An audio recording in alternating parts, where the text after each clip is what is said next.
De todos modos, vamos a intentar la comunicación. Y además vamos a tener comunicación con el presidente de la Confederación de Organizaciones Campesinas Indígenas de Quito, Ecuador, una organización, una de las 5 más importantes. Digo 5, son varias. Digo 5 porque a nivel de la vía campesina, la vía campesina en el caso de Ecuador reconoce, ha integrado a la misma 5 organizaciones sociales campesinas, indígenas, que ellos autodefinen. Por ejemplo, la otra organización con la cual nos contactaríamos es la Confederación de Organizaciones Campesinas, Indígenas y de Negros de Ecuador. Es decir, hay alrededor de 20 organizaciones en el país, todas muy bien estructuradas y trabajando muy bien, que convocan a grupos indígenas, campesinos, en todo el país, incluso en la Amazonia. Hoy están en la Amazonia, en Quito. Lo que era una revuelta, hoy es una rebelión. Hoy hay un estado de sitio con toque de queda. El presidente acorralado por la movilización popular, lo que siempre decimos del verdadero poder, el poder político del pueblo en la movilización popular. Lo que está ocurriendo hoy en Ecuador, fundamentalmente Quito, que es el punto, el epicentro político, es la participación del pueblo movilizado en la calle. La máxima, una de las máximas que decía Rosa de Luxemburgo, el verdadero poder político, la acción política en el pueblo movilizado, demandando acciones concretas e incluso no solo pidiendo la dimisión del presidente. La gran prensa está diciendo, ayer salió a decir la gran prensa internacional, que los campesinos quieren dialogar con el presidente. Es mentira, falso, absolutamente falso. Y están exigiendo la expulsión del Fondo Monetario Internacional. Sí se puede. El Fondo Monetario Internacional, organismo cómplice, criminal, de políticas criminales que expolian y llevan a los pueblos a la situación que están, de miseria, de gente en las cárceles, de prostitución, de tráfico de drogas, todo lo que ustedes saben, no quiero decir etcétera, todo lo que ustedes saben era en gran parte culpa de políticas internacionales gestadas desde el Fondo Monetario Internacional, Banco Mundial, Organización de Estados Americanos, con ya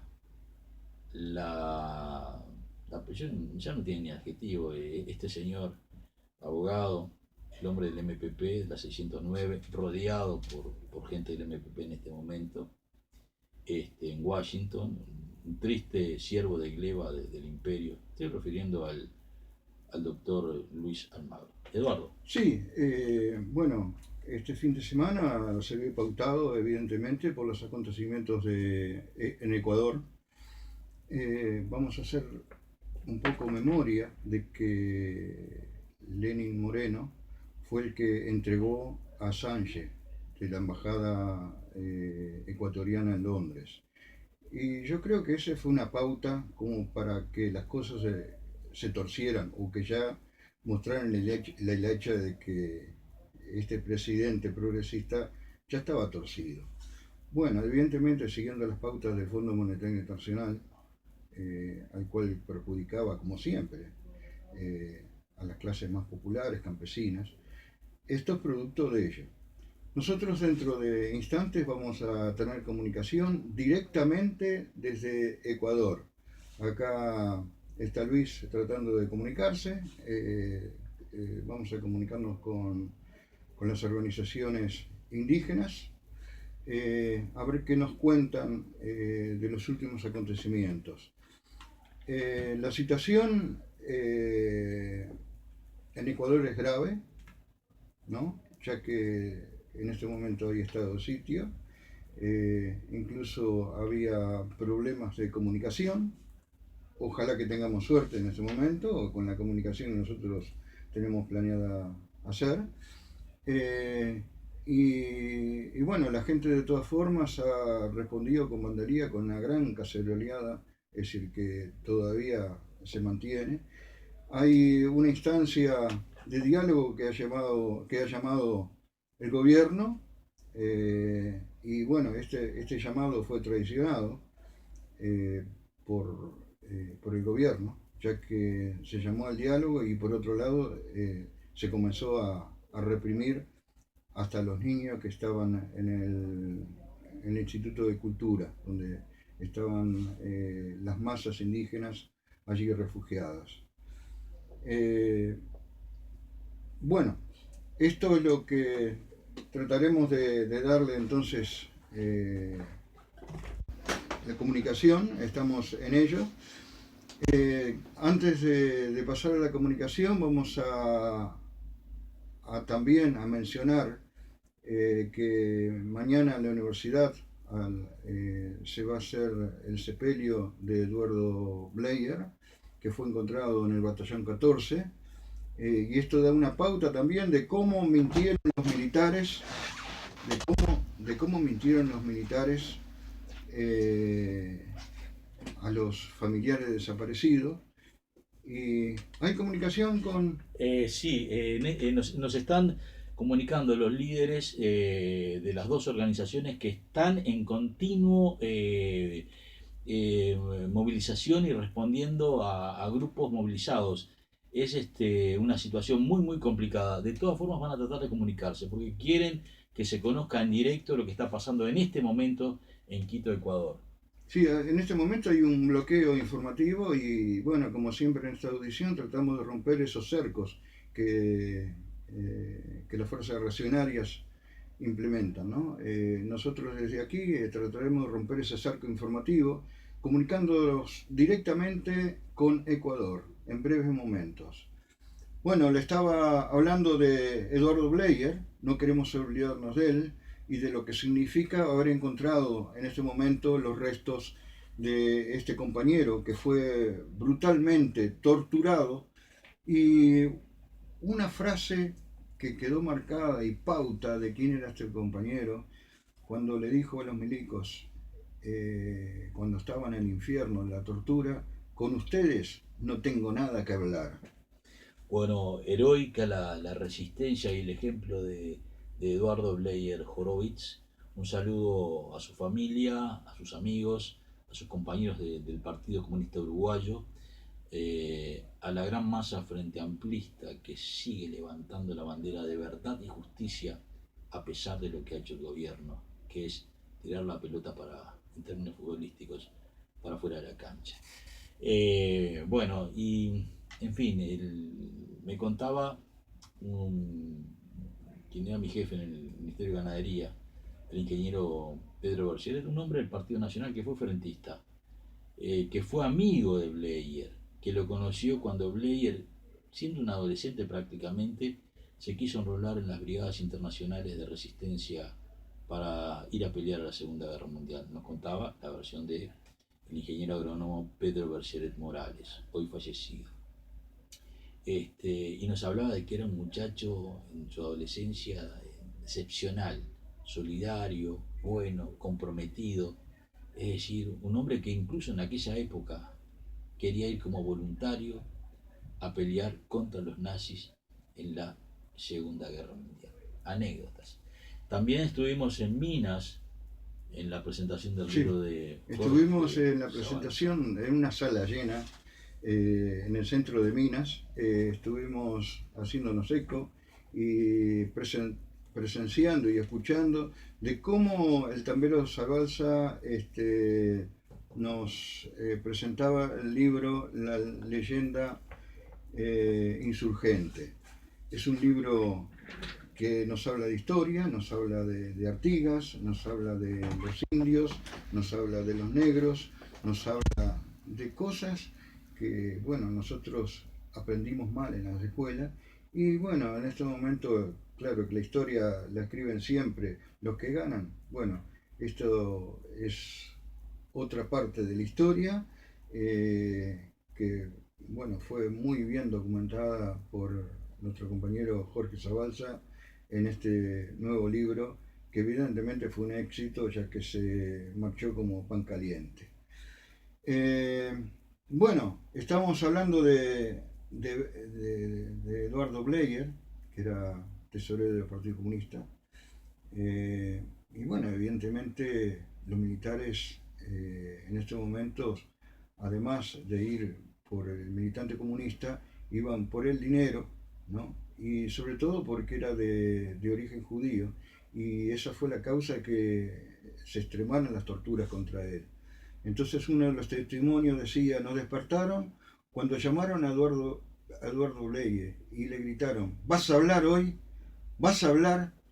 Y Eduardo se puso de pie y con voz clara, que se pudo escuchar en todo el recinto, contestó: con ustedes no tengo nada que hablar. En ese momento dice que los milicos se pusieron como locos y empezaron a gritarle de todo un poco, y se lo llevaron en medio de una brutal golpiza que apenas pudimos ver debajo de la capucha, dicen los testigos. En el trayecto se vuelven a escuchar las interrogaciones de los militares. ¿No dijiste ayer que ibas a hablar hoy? Dijiste que ibas a hablar. ¿Y ahora qué te pasa? En medio de las insistentes preguntas, en medio de los golpes e insultos, Bleyer le dice: le dije que iba a hablar hoy para que se levantaran del plantón y los compañeros pudieran descansar. Y reitera: con ustedes no tengo nada que hablar. Bueno, así se lo llevaron y en el camino le iban dando una brutal paliza en medio de los insultos que se escuchaban, los golpes de piñazos y patadas que le daban. Dicen los testigos: nunca volvimos a escuchar al camarada Eduardo Bleyer. Hasta días pasados que lo encontraron enterrado bajo cal y con tierra en el batallón 14, donde a lo largo de todos esos años los militares fueron mintiendo para que no encontraran este lugar, ¿no? Y evidentemente dentro de estos cuarteles hay más desaparecidos, hay muchos más, evidentemente los encontraremos. Y esto, bueno, es un alivio para la familia de Eduardo Bleyer, a la cual le enviamos desde aquí un apretado abrazo. Y bueno, en este momento estamos de duelo. Ellos podrán, y se va a hacer mañana en el Paraninfo de la Universidad, el velatorio de Eduardo Bleyer, y después se lo enterrarán como se tuvo que haber hecho desde hace décadas, y lo que pidieron los familiares en que fuera en intimidad. Bueno, los testimonios de Rita Ibarburu y Sara Chak declaran que estando recluidas pudieron observar y comunicarse en varias ocasiones con Bleyer, tanto en Punta Gorda, en el 300 Carlos, como en el batallón de infantería número 13, el 300 Carlos. Ambas testimoniaban acerca de las salvajes torturas en que fuera sometido, y a fines de 1975 recuerdan haberlo visto con la máscara de oxígeno. Creo que Estamos en contacto con una de las organizaciones convocantes, con la Confederación Nacional de Organizaciones Campesinas. Buenos días, señor presidente de la Confederación, aquí en Montevideo, Uruguay.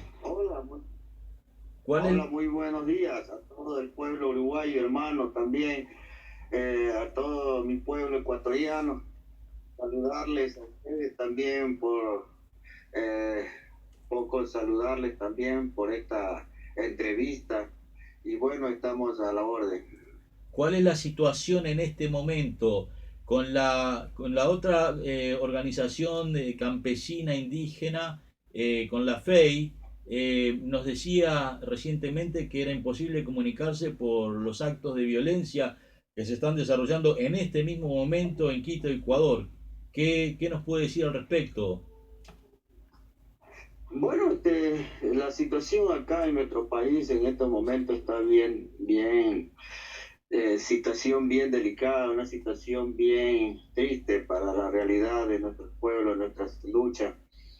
Estamos ahorita en estos momentos siendo reprimidos por el gobierno nacional, Y en ese sentido, nosotros como organización nacional estamos llamando a la calma, a la situación, porque ver ahí ya caídos, ver gente herida, mujeres, niños, ancianos, y yo creo que es importante buscar una salida a esta situación y queremos que el gobierno también ya se sensibilice y escuche al pueblo y pueda también rever la situación y la demanda que el pueblo le está pidiendo, solicitando, que es la situación de que se revea el decreto 883, que es el decreto que carece todo, que es el decreto que se ha dado para las medidas económicas que van a afectar a nuestro pueblo.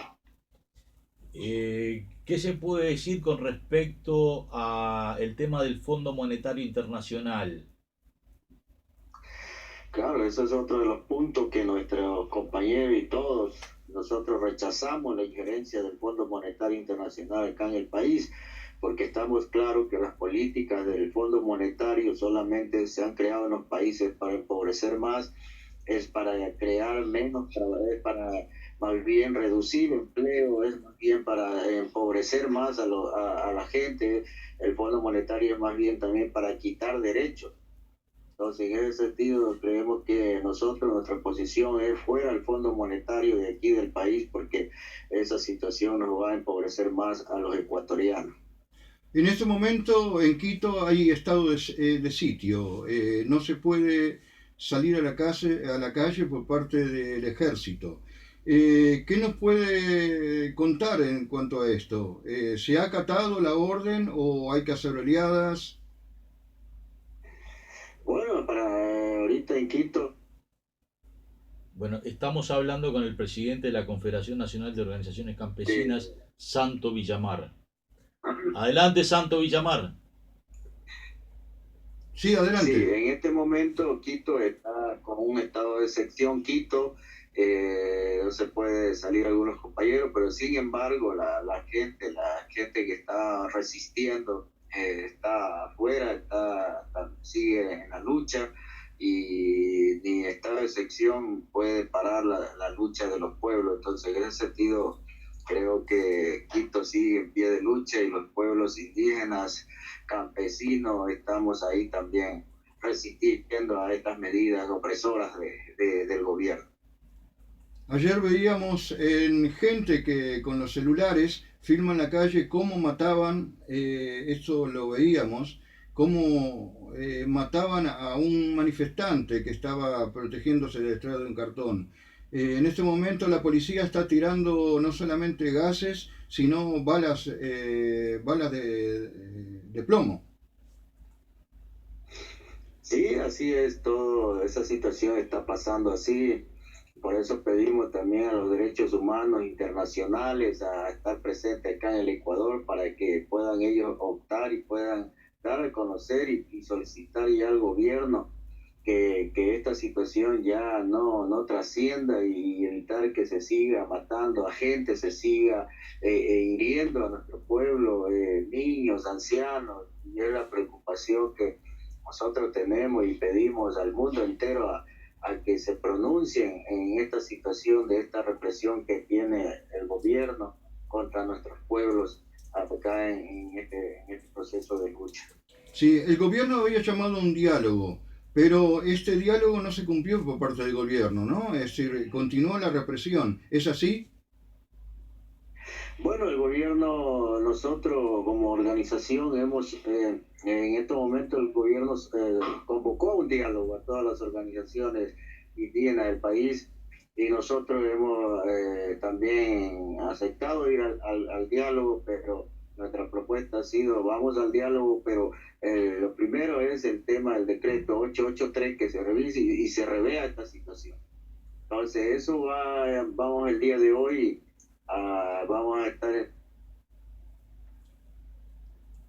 Se cortó la comunicación. Bueno, Adelante, adelante. estamos en... hoy a las Sí, sí, el día de hoy, a las 3 de la tarde, va a hacer este diálogo con las organizaciones del país. Estará ahí Fenocin, CONAIE, FEI, y bueno, y y ahí vamos a ver y esperemos que de este diálogo salgan cosas fructíferas y buenas para el pueblo ecuatoriano. Sí, dentro de lo que es bueno para el pueblo ecuatoriano, ¿es solamente la derogación del decreto 888 o es también la pedida de renuncia de Lenín Moreno? Bueno, nosotros hasta el momento que se mantiene es que se derogue este 883 888. y eso es nuestra postura. Creo que de algunos sectores, bueno, solicitan otras situaciones, pero nosotros como organización lo que estamos pidiendo es que se derogue estas medidas, este decreto, y poder así ya, de ahí para allá consensuar una mesa permanente de trabajo para ir tratando otros temas que tienen que ver con soluciones para poder arreglar la situación del país. Ahora estamos proponiendo un modelo económico diferente, incluyente, un modelo económico más bien para sacar adelante el país, pero no con las condiciones así como el Fondo Monetario lo planteaba. No, nosotros le hemos dicho al presidente otro modelo económico que sea incluyente y en beneficio del pueblo para el desarrollo económico. También hemos dicho que tenemos que tratar el tema del desempleo, el tema de un verdadero apoyo al sector agrario del país, al que nos debemos nosotros como campesinos, en la cual pues hemos estado excluyentes de las políticas del gobierno, porque en realidad los campesinos vivimos una crisis bien fuerte ahorita en este momento. Entonces ahí ya esa es nuestra postura hasta el momento. Y bueno, y dependiendo del diálogo de hoy, se llevará esto a consultar a las bases de FENOCI y de ahí se adoptarán algunas medidas si es que se mantiene la medida. De hecho, ya se puede también ya suspender. Santo Villamar, presidente de la Confederación Nacional de Organizaciones Campesinas, Indígenas y Negras. ¿Cuál es el tema del acceso a la tierra en este momento por parte de ustedes como reivindicación? Bueno, ahorita es una cuestión que nosotros como FENOCI hemos venido peleando duro, porque hasta el momento no hay una verdadera política agraria en el país. Y es lo que nosotros hemos venido sosteniendo, que el gobierno tiene que mirar a este sector, al campo, deben de dar políticas públicas realmente preferenciales que nos ayude a la redistribución de la tierra, que nos ayuden a dar crédito en mejores condiciones, que la infraestructura en el campo sean en mejores condiciones, o sea, que haya una verdadera inversión en el campo, a que haya una política de comercialización justa en los precios de los productos que producimos los campesinos del país.